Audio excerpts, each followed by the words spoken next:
Okay, let's talk about how we can create backswing rotation and the things that we need to help us create that backswing rotation. I see too many players that either don't get the club rotated back very efficiently is the best word for it, or they don't get their body rotating back. So we have two things that we really have to focus on. Our feet are connected to the ground. So how we can kind of push force into that ground, chew our feet into that ground to start helping our body rotate. So we can start using that force to rotate our body in the backswing direction. And then our hands that are connected to the grip.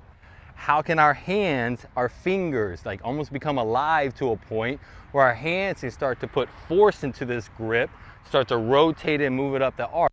So the combination of my feet kind of chewing into the ground and my hands kind of chewing into the grip, and both working to rotate my body and club in this backswing direction. And really be patient with this.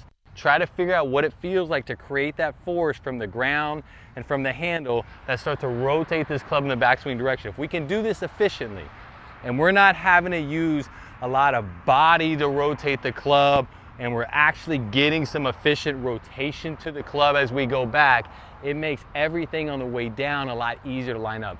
My ability to resist this out throw on the way down, get the handle in a good spot before this club throws out, is much easier if I almost have something at the top. I have some decent rotation, my body's in a decent place, makes it much easier for me to sync up that handle pivot motion on the way down. If I don't, it's not that I can't, it's just I'm gonna have to make a bigger reorganization to almost kind of achieve that same result at the bottom. So I think we're always kind of looking to minimize the amount of stress we're putting on ourselves to try to make that move. So trying to get some backswing rotation will start to do that.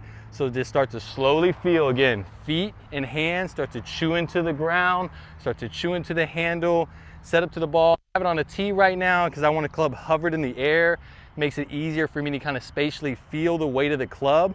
And then I'm gonna sit here and really just rehearse that feel of what it's like to put my feet into the ground, rotate my body, my hands rotating the club at the same time, really start to create that backswing rotation. Then nice and easy, hit some shots that way. Start to incorporate that rotation to your backswing. Be more efficient in how you create that rotation from the ground and from your hands and the handle, and it'll make things easier to line up on the way down.